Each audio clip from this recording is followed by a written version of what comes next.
Show! Rumble! Labour Right Rumble! PNP, I just want to ask a question. Is it true that PJ Patterson was jealous of Joshua Manley? Is it true? In fact, there is a profound speech that he gave when he stated that it was black man time now. He was not primarily referring to Edward Siaga, but Michael Manley. Is it true that the people them love Michael Manley to the point where PJ become envious, wanted it to be him, fighting for it, vying for persons to love him, just like how they had loved Manley, but to no avail?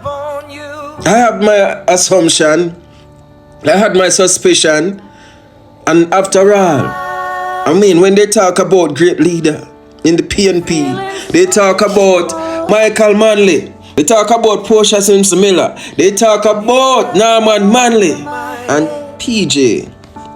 In fact, they skipped out the whole 90s when they're talking about PNP greatness. They stated that we should not live in the past, referring to your tenure, Mr. PJ Patterson, but they become reflective of the 1970s onward, when time Michael Manley was the party leader. So is it true, Mr. PJ? In fact, listen this speech.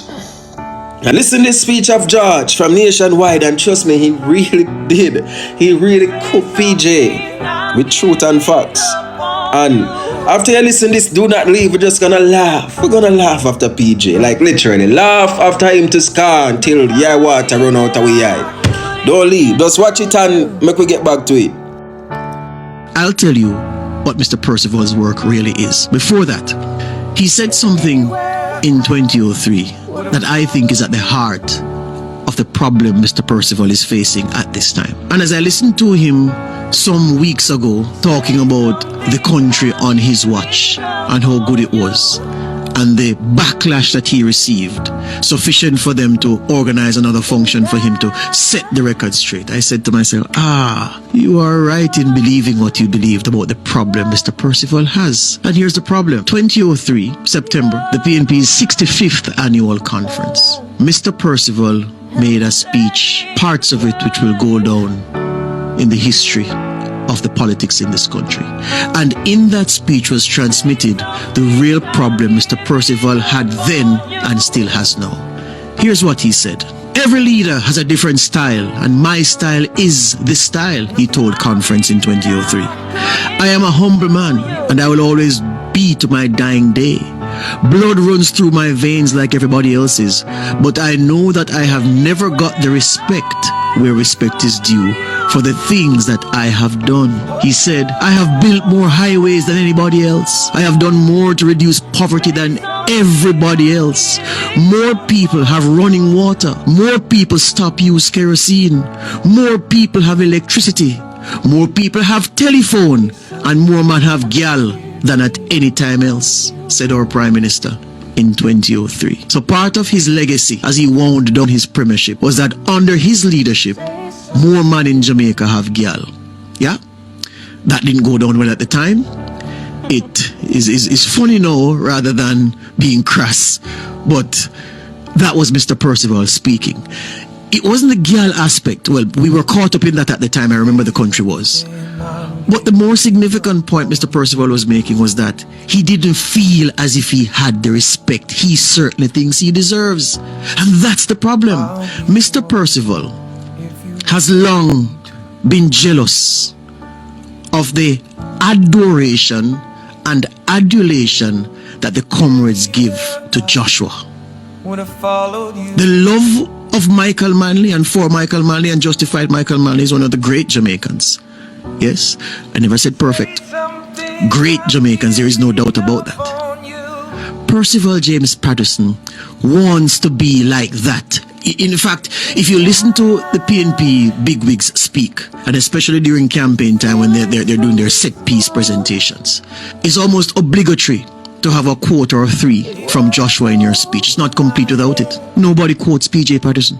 Nobody quotes PJ Patterson. The comrades don't. And so I find it curious that the respect that not even the comrades have for you, Mr. Percival, you want the Jamaican public to then accord you that. On what basis, I don't know. Your tenure, your premiership was such that you are barely mentioned. Mrs. Simsimilla gets adoration and adulation. She gets copious amounts of it. You, on the other hand, longest serving, won more elections than anybody else, and done all the great things you say you did, and yet still you fall short of the adulation and adoration measures. Which is why it's so curious that a PNP hierarchy that quite rightly avoids mentioning the Patterson years, avoids mentioning what Mr. Percival did at the wicket, now brings him back to boost its election campaign. So apart from feeling unappreciated and being unappreciated within the walls of his own party, Mr. Percival is now appealing to Jamaica to give him the love that not even comrades are giving him. I'll tell you how we remember you, Mr. Percival. And there are so many numbers to use. You will be remembered as the Prime Minister who heaped more debt on the back of every Jamaican man, woman and child than every Prime Minister before you and every Prime Minister since. You will be remembered as the man who, when 1992 ran its course and that year finished, the public debt was about $60 billion.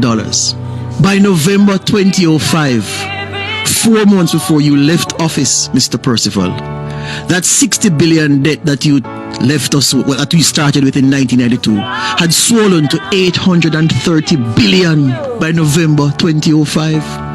That's how we will remember you, Mr. Percival, as the debt Prime Minister. We'll also remember you, Mr. Percival, as the murder Prime Minister, because it was on your watch that we hit murders 1,000 for the year for the first time and sustained it. 1992, 629 murders. 93, 654 murders. 94, 690. 95, 780. 96, 925. 97 for the first time ever. 1,000, 1,038 for good measure. 98, 953. 99, 849. 2,887. 2001, 1,139. 2002, 1,045. 2003, 976. 2004, 1,471, and as a last lick, Mr. Percival, in 2005, your last full year, 1,674.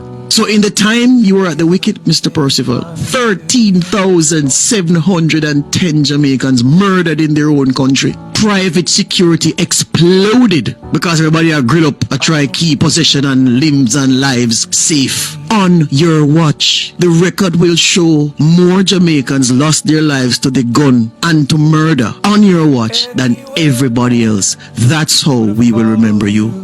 And so I say, Mr. Percival, I didn't even have to touch Finsack to prove that you have no moral authority to enter any argument about how this country is run. And in tandem with your former finance minister, the two of you together remind me of Dick Dastardly and Motley from Wacky Racers. You did to this country what Phillips and Simpson-Miller, Holness and Shaw, Holness and Clark, and now Holness and Favour Williams are trying to correct. I say to you, Mr. Percival, you talk about you missed the days when you would put on your gown and go to court. Put on your nightgown and go to bed. I might kick over your chamber pot on the way.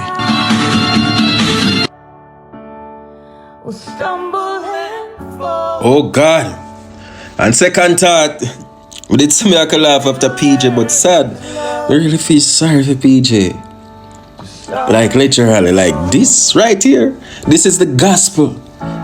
Like Matthew, Mark, Luke and John to PJ whole political career as a leader.